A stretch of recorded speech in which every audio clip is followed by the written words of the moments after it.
So your Mac is having printer issues and you're wondering what to do?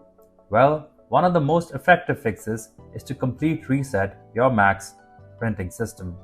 This basically clears out all glitches or corrupted settings that might be causing problems. In this video, I'm going to walk you through how to reset your Mac's printing system step by step. Or if you need extra help, just call the numbers on the screen for one-on-one support. Otherwise, let's get started.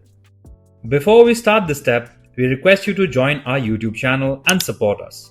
You can be a part of our growing family where millions come together to learn, solve problems, and stay up to date. On your Mac, click on the Spotlight search icon, that's little magnifying glass in the top right corner of your screen. Type in printers and scanners and open it up. Now, control-click on your printer in the list. When you do that, a menu pops up with several options.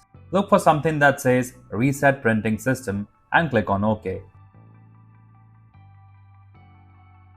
Your Mac will ask you to confirm.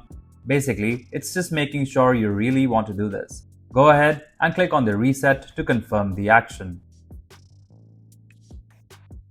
Once that's done, power off your printer completely. Just turn it off, then wait for a few seconds and power it back on. Give it a moment to fully boot up and ready. Alright, now head back to the same printer and scanners window on your Mac and look for the option that says Add a printer. Go ahead and click on that.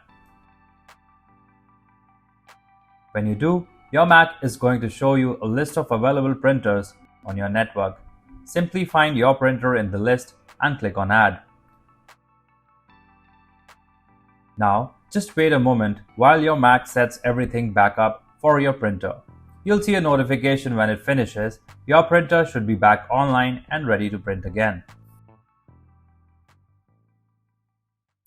If you like our content, give us a like, and if you want to learn more, subscribe to our channel. You can also visit Printer Tales or call us on the following contact numbers. If you think we haven't covered your printer yet, you can let us know in the comments section.